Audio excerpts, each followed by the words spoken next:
take the map and drive the instructor inside the classroom and link it to the M step, then everything will move. You see it? Ladies, third grade teachers, could you tell me, how do you think this professional development was for you today? PD. It was productive. It was exciting. But we'll never leave Mr. Hurt's advising. Because the schools that I've worked with, the teachers I've worked with, their scores just go through the roof, because what I do is I talk about practical stuff that's practical. Because I'm a former teacher and also I'm a principal, so I'm gonna be telling you guys things that I know will work in your classroom.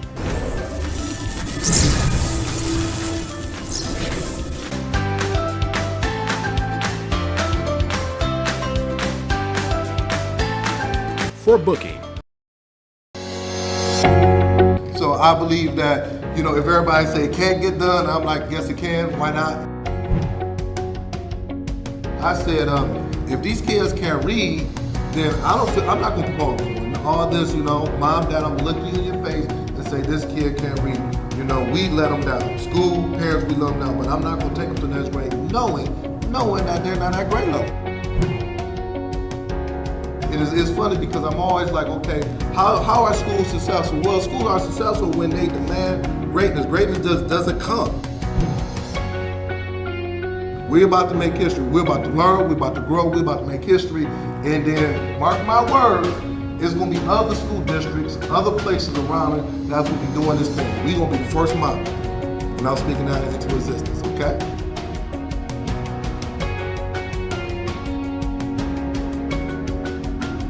For booking, please visit shurtschoolturnaroundspecialist.com.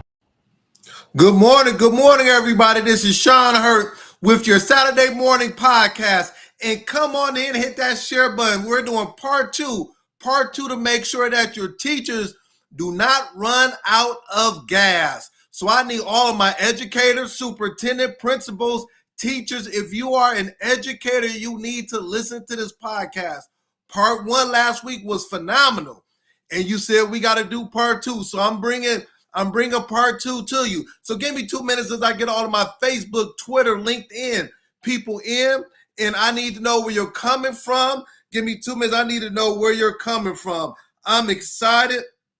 I'm just excited. I cannot wait. This is going to be something that's going to be powerful. You said, Hurt, we need part two. And I'm bringing part two. Yes. So we're going to come on in. And I'm excited. I got like 2 or 3 different computers going. So I got all them computers going. Yes. I got a computer over here on my left. I got my phone. I got the computer I'm working with. Boy, I tell you, you know what, Dr. Houston, I'm gonna need some of those interns. That's what I need. I need some interns.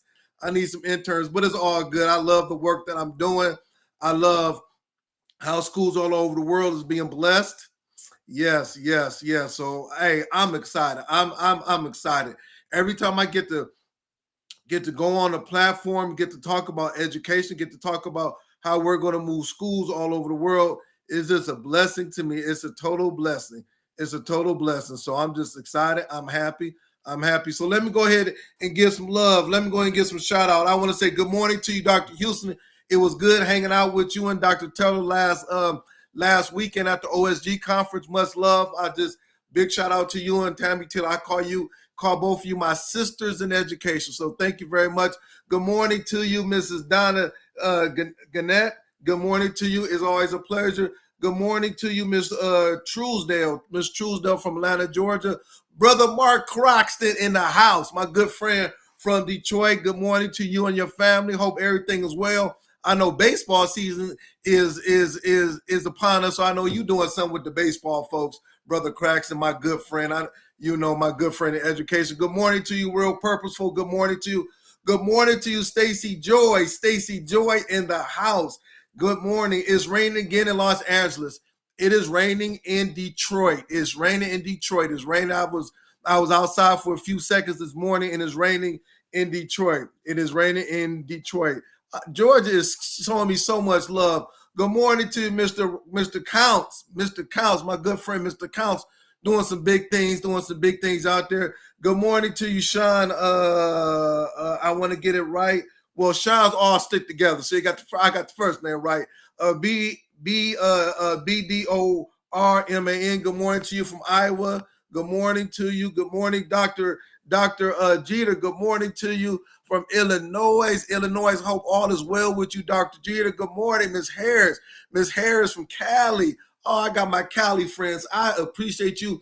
That 2-hour difference is something, but I appreciate you this morning. I always show much love. Good morning, Miss Chuno. Good morning to you. Good morning to you and the family. I hope all is well. Good morning to you, Mr. I got to get the first name right. Gian. I don't want to mess it up, but I know we was going back and forth from Tennessee. Good morning to you. So come on in, hit that share button. Let me know where you're coming from. Let me know much love. Let's get here. Let's go ahead and share this love. Let's share this love. Give me about 30 more seconds as I get I got some Twitter people out there that's saying, Hurt, bring me in. So give me about 30 more seconds. I get some of my Twitter people in, and we're going to get rolling. Yes. This is a blessing. And once again, I need you to hit that share button because once again, we want everybody to know about what we're doing. We call ourselves the Fantastic Four. It's myself at 10 o'clock, Create and Educate at 10:30, Principal Kafele at 11, and Dean Packard and Josh Tarver Sunday at 7 o'clock. We call ourselves the Fantastic Four, and we just like to give out information to educators all around the world regarding how to transform how to transform schools, how to really give out some strategies. Just doing it big. So come on in. Hold on, I gotta get a couple more things in, and we're going to go ahead and get started. So just give me one more second. Everybody, and we should be good. All right, let me get, and then good morning, Miss Truesdale. Yep, I see. All right, let's go and get started. So once again, good morning to everybody. Sean Hurt, School Turnaround Principal, with my Saturday morning podcast. And today we're going to do part 2 on 7 ways to make sure your teachers do not run out of gas. This is the time, I'm telling you, we're April. This is the time where teachers starting to run out of gas. They're getting tired. They're getting frustrated. And we need to put strategies in place so the teachers won't quit. We're about 80% done with school. We have about 2 more months. We got April, May, and we're out. So that's when a lot of times, like if you are a track runner, when you're running track, we say that gorilla gets on the back. When you're going to run that track and you got to go around 4 times in that last lap, that's when you start to fatigue and you start to give up. Just like in education, we do not want to fatigue. We do not want to get up. We do not want to give up. Good morning to you, Principal Kafele, my mentor. Good morning to you. So this is why this is so important. Last week, I got feedback saying, hey, we have to extend the part 2. We got to extend it because more people must hear this message. So that's what I'm going to do. So before I get in it, you know what I usually always ask the question. I ask the question, what is keeping you up at night as an educator? I ask that question. What is keeping you, all my educators out there, up at night as an educator? There's something that's burning in your belly that's saying, hey, I must change this. This is bothering me. For me, it's 2 things. The first thing, and just put in the chat what's keeping you up at night. The first thing is that schools all over the world, when they come back from their spring break, or they're on their spring break, or they'll be taking a spring break next week, they have the state assessments that's coming up. It's in April and May. Every school starting in the 3rd grade on up will be taking a state assessment. I want to make sure that every school that's on my podcast, every principal, every teacher, every leader understands how significant this is. I've been talking about it for the last 3 months about the state assessment. It should not have snuck up on anyone. Should not snuck up on anyone. We know what this is. So that's the one thing that's keeping me up at night. Are we taking this seriously? Are we really taking this seriously? Because you have the students' lives, You have teachers' lives. You have principals' lives. You have the lives of so many people that is depending on the state test. I'm not saying it's right or wrong, but it is the reality of it. It's the reality of it. This is how you will be judged as a principal, as a school leader, on if you are effective or not on your state test. So that's what's keeping me up at night. The other one is this. And then once again, I don't take credit for this. I give all credit to Principal Kafele. He mentioned this about 3 months ago on his podcast. He talked about it. We need to have more inner city and rural schools to become national blue ribbon schools. I need more rural and inner city schools to become national blue ribbon schools. That should be the goal for every educator on my podcast. I talked about it a couple of weeks ago, what that looks like. I need more people to have more energy, more focus, more stamina, more to talk about it. We need to have that. I need more schools to become that. When I was looking over the schools last year that I got it, I didn't see a lot of inner city or rural schools in there. And I know we can do it. I know we can do it. So those are the two things that's keeping me up at night. Hey, go ahead and put into the chat. What are some of the things that's keeping you up at night? Just put into the chat. You might have put the same thing you put last week. Put it into the chat. Put it, because the things that's keeping you up at night will drive you to become excellent in education. I'm going to say this again. The things that's keeping you up at night will drive you, will put more fuel in your tank to accomplish your goals in education. Well, how do you know, Mr. Hurt? Because that was me. The thing that kept me up at night when I was a principal, I wanted to prove to everybody in the world that kids from the inner city can learn. I had all Black kids from the inner city of Detroit. It was 600 to 700 kids. I wanted to show, based on our state assessment, the state assessment in Detroit is called an M-STEP. I wanted to show that our kids could be just as proficient or higher than any other school in Michigan. That's what drove me 24/7, 365 days out the week. When I hired my teachers, when I talked to parents, when I spoke to my superintendent, when I did my newsletter every week, when I got on the radio, when I got on TV, when I shot my commercials, whatever I did, that was my mission in life. So there you go. So I'm just kind of giving you a little bit of information. All right. Shout outs. I would like to thank the OSG conference last week in New York, Dr. Dennis McKinsey and the whole staff. You guys did an excellent job. And also, I would like to thank all of my New York folks, all of my South Carolina folks that attended my session last week. We had a good time. Thank you very much. Much love. Thank you. The other thing is that this week, someone reached out. I'm not going to name the name, but I will be in Dubai virtually. I will be in Dubai.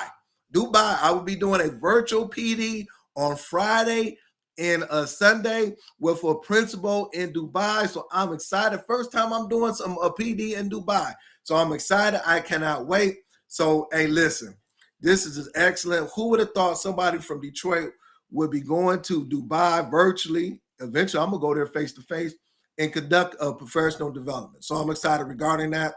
Hey, I just thank God for the doors that's opening up. Like I said, a little person from Detroit. Who would have thought? But that's why I say let's dream big. You never know what's going to take place. The last thing is that make sure you subscribe to my social media page. Make sure you subscribe to my YouTube page. I put a post this morning that's going crazy. I put a post and the post was focusing on how to use video conferencing to help teachers improve in their instruction. I put it up this morning on Facebook, Twitter, and LinkedIn, and it's going crazy. Feedback. So make sure you look on my social media page. Look at that. That will bless you as a principal, as a teacher. I'm telling you, if you use this strategy, it will help your teachers move along. I'll put other things up there, so make sure you go ahead and do that. All right. So make sure you go ahead and do that. All right. So, all right, let's go ahead and just jump in it. And we're going to get started. I want to make sure I use my time wisely. And we're going to talk about the 7 ways to make sure your teachers do not run out of gas. Last week, I discussed 3 of them. I'm not going to get into that. Look at my podcast last week, but I'm going to discuss the next 4. The reason for that is that we cannot have our teachers throwing the towel.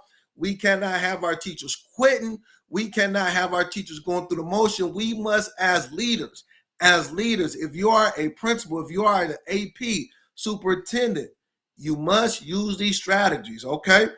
So the next strategy I'm going to say is this. As a principal, you have to know when to say no. Write it down, everybody.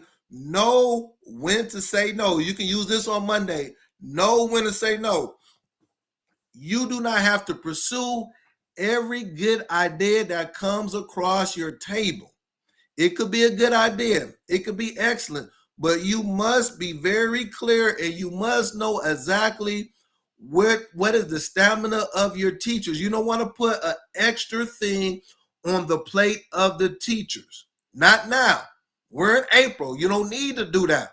Really, you should be taking things off of the teacher's plate because you want to make it light. This is time. They've been teaching for 7 months. They got 2 more months. You want to make it light. Remember, it's like going around the track. They're on their last lap. So why would you go ahead and put more on a runner when they're about to finish it up? They're on their last lap. You should have put that up. You should have put more on the runner when they were starting off on their first lap. That's when they have a lot of energy. So what I'm saying is this, is that when I was a principal, I had good ideas, but sometimes I had to wait to the next school year. Yes, I know that we needed to do something different with the curriculum. I know that we needed to readjust our PLCs. I know that we needed to understand how our PBIS needs to be beefed up and things of that nature. I know, but to do that now will add more stress to my teachers. So I'm not saying that's not a good idea, but I'm saying as of March the 30th, we're going to pause on that. Wait till August to put that in play. But for now, we're going to just take so much from the teacher's plate so they can keep on doing what they're doing. Know when to say no. Know when to say no. And that's so important. That is so important. Once again, it might not be a bad strategy, but it is not the time and place for it at our school as of today. Why? I want my teachers in April, May to focus in on their state assessment. I know that for a fact. I'm letting you know. Teachers get frustrated. They're going to say, "Oh, Hurt, are you seriously? We're trying to get these kids ready for the state assessments, and you want us to do this? You want to change this? You want to change the bill schedule? You're doing all those things. That makes no sense." And they're going to say, "I'm tired. I'm mad. I'm frustrated. I'm ready to leave.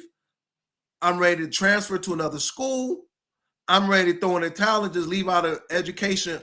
Just totally, that's what, believe me, 22 years doing this, that's what they're saying.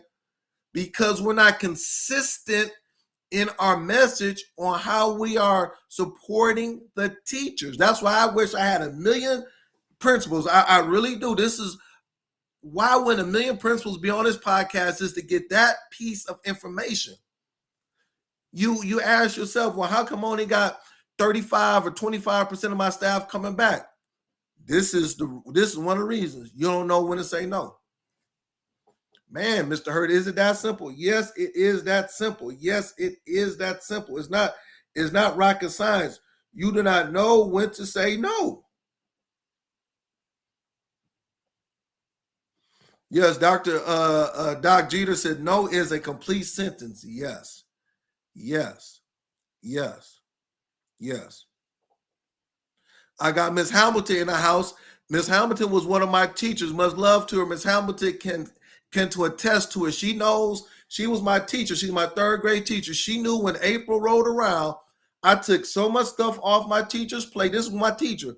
And we just focused. We kept the main thing. The main thing. What was the main thing? Was state assessment. Miss Hamilton will tell you. That's all we focus on. And now she felt comfortable coming to work, doing what she's doing because she knew that we just focus on the main thing. She knew I was not going to add any more to her plate. And she'll tell you, man, well, I was taking stuff off the plate because I wanted to make sure the main thing was the main thing. Our main thing was state assessment, April, May. We know that. That's not going nowhere. So I want us to focus on that. Is that clear? Yes. Go ahead and put in the chat if that's making sense. The next thing, know when to say no. The next thing I like is this. As a principal and or your leadership team. That means I'm the principal. I have an AP, 2 APs. I have coaches. One thing I did was this, and I had to make sure I clear out my schedule. We have some structure, but I wanted to go into a classroom, look, me, and sub in some of my teachers' classrooms for about 2 hours per day and give them 2 hours of just relief. I'm gonna say this again. As a principal on my leadership team, I had 2 other people on my leadership team. So it was 3 of us. What we did is that we picked a day where we just would go into the teacher's class and say, hey, Ms. Hamilton, Ms. Reed, Ms. Clark, I want to come in from 10 to 12 o'clock and just sub in your class and teach the math lesson or the reading lesson, okay? I want to give you a break. I want you just to go and do whatever you want to do. Go and have an extended lunch. Go ahead and just relax. Check whatever you want to do. For 2 hours, I will be in the classroom, and I would do that once a week for about 3 teachers. So I would do it for 3 teachers. My 2 APs would do it for 3 teachers once a week. So we was able to cover 9 teachers per week. So within a 3-week period of time, I was able to cover 27 teachers, my whole staff, just giving them a break. Why is that important? Is because now they can recharge their battery. You don't know, when I was a teacher, those 2 hours helped me out a lot. And when my principal said, just do what you want to do, I was good with that. 2 hours. So once again, another thing is, how do we stop the teachers from running out of gas? Give them a little break. Give them some breaks. Give them 2 hours. 2 hours. That's not a lot. But what I had to do as a principal, I had to make sure that I had my stuff in order. I didn't have kids coming out of the office. I didn't have everything. So I was in that classroom helping with that instruction for that teacher. I gave them a 2-hour break. If you do not believe me, please fact check me. Ask my team. They're on there. I could go down the whole list. That's what I did. And I usually did it on a Friday when I know those kids was a little ready to go home. They was ready. Fridays after our assessments, they was ready. So I did it on a Friday. I really did it on a Friday because I wanted to make sure that the teachers understood how much I appreciate them, but also with that, I wanted them to recharge their battery. Like I said, I got Miss Hamilton. I did not pay Miss Hamilton to get on here and say, yes, you did. She knows it. That's one of my teachers. She's on here, and we just did a good job. I'm telling you, everything I'm talking about, I did. I'm not making stuff up. I'm not going on the internet and finding things and whatever. This is what I did. These are facts. These are facts. Next thing. Ooh, I'm excited. Stay with me. I got 10 more minutes. Hit that share button. Hit them emojis. Let me know if this is sounding good. We don't want teachers to quit. I do not want teachers to run out of gas. The next thing is that make sure that your words count. Remember that your words count, and when you switch or change what you said that you were going to do, it will add fatigue to the staff. Make sure that your words count. When you do not stay consistent with your words or what you say and change it up, it will add fatigue. I'm gonna say that again. It will add fatigue to the teachers. Well, what you mean by that, Mr. Hurt? Come on, talk to me. What you mean by that? If you're going to roll out the plan of action and say, this is what we're going to do for the next 4 to 5 months, little tweaks, there's nothing wrong with that. But when you are changing what you said, and the teacher's like, hold up, Mr. Hurt, You said that we were going to do this. You said that at 8 o'clock, this is going to take place. At 12, this is going to take place. At 3, this is going to take place. You said in April, we were going to be doing 1, 2, 3, 4, 5. You said, her in March, this is what we're going to do. You told us this in January and February. We had a plan of action. You gave it to us. But now why is things switching? I already prepared my lesson plan. I already prepared my classroom. I already told my students, told the parents. I let everybody know this is what we're going to do. You said on Tuesday, April the 3rd and April the 4th, the third graders were going to take the math M-Step test, and on Friday they were going to take the ELA M-Step test. This is what you said. You put it in writing. Now things are changing. What's going on?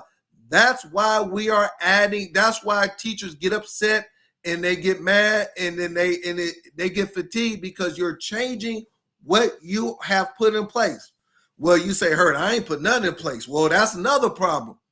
How do you expect the teachers to understand the vision of oh my God? How do you, I'm gonna say this, how do you expect your teachers to understand your vision, to understand how to move the academic needle when you have not put the vision in place? I will tell you, come January, Miss Hamilton will know. Miss Hamilton, thank you for coming on. Thank you for coming on. She know in January we will have a meeting and we will spend 2 hours and we will talk about this is what we're going to do for the next 15 weeks. Third grade teachers, fifth grade teachers, eighth grade, this is what we're going to do for the next 15 weeks. We will plan it out. And once we left out of our PLC meeting, we went and attacked it. Every grade level, every teacher had the plan of action ready to go from January to the end of May. We did not change. We might have tweaked it a little bit, but we stayed consistent in what we were doing. My words counted to the teachers. I did not want to add fatigue to them. Is that making sense? Yes, yes, yes. Oh, I got my auntie. Hey, my auntie, my Aunt Priscilla Pryor. Good morning to you. Much love, much love. My auntie raised me. She remembered when I was a young person. Yes, my auntie is a former teacher in the Pennsylvania area. I took a lot of the things she would talk to me when I was 13 or 14, young fella, regarding her expertise. So I want to say good morning to you, auntie. Good morning to you. Thank you very much for tuning in. All right. Last one. Let's keep it moving. Remember, how do we stop people from quitting, running out of gas? This is so big. Just think, every year we have millions and millions of educators that leave out of the profession. Now, we know there's a lot of different aspects, but one of them is that sometimes we don't know how to, I'm not going to say treat, but we don't know how to understand our teachers, and when they need some love, some support, when they need us to be able to help them out, we don't get that because that's not brought in school. When I was getting my undergrad degree, they didn't teach me that. When I was getting my master's, they didn't teach me that. I had to learn when I was a principal and when I was a teacher. When I was a teacher, come April, I was tired. But I knew I had 2 more months. So my principal was smart enough to say, all right, let me support my teachers. Let me do this. Let me give some encouragement and stuff like that. And when I became a principal, it was the same thing. I knew exactly come April, May, this is the time it gets hot. Kids get fidgety. You got 8th grade graduation, high school graduation. You got all of these things. The honors program, National Honor Society. You got all of these things happening. And our teachers are working extra hours. They're staying to 5:30 because the honors assembly. They got the high school graduation. They're staying late. You know, you got the prom. Oh, I did the prom. Yes, I did the prom. I was assistant principal of a high school and I had to work the prom. I did the prom to 11 o'clock.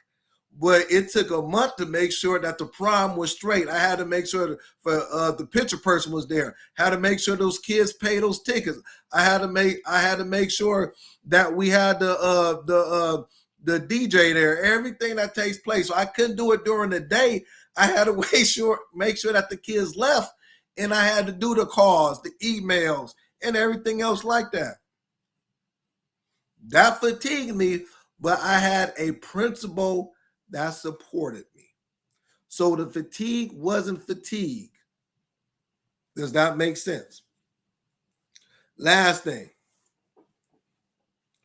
share your purpose. I'm gonna say this 2 more times. Share your purpose. Share your purpose. You must build purpose in everything that you're doing. You must build purpose in everything that you're doing, principle. When fatigue kicks in, I'm not saying if, when fatigue kicks in, because fatigue will kick in. It's going to happen. When you're working hard, when you're pushing, fatigue will kick in. But listen to this part. Purpose can become the driving force to get you over the finish line.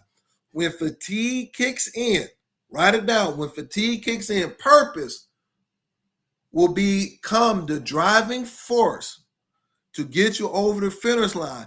So if you do not share the purpose, and we call it the vision, then if fatigue kicks in, that's when people quit. But if I'm sharing my vision, my purpose on a consistent basis, when fatigue kicks in April, the purpose will get you over the finish line. A lot of times, once again, we do not know why we're doing what we're doing. We're just doing it. You have to let your staff, 45, 50 teachers, custodians, secretary, parapros, special ed director, everybody need to know what our purpose is when they understand. And you can't just say it one time. Please stop it. You cannot, it has to be consistent. I'm doing it every morning on the morning announcements. During my data meetings, I'm consistently saying it because I know that teachers are going to throw in the towel, but once they understand the purpose, they can get it over the finish line. It's just like a track runner. I have many people on here. My auntie, she works out all the time. Dr. Ashika Houston works out all the time. All of these people work out. It's some days they don't feel like going into the gym, but they understand that, hey, I have a goal I want to accomplish, whatever that goal is.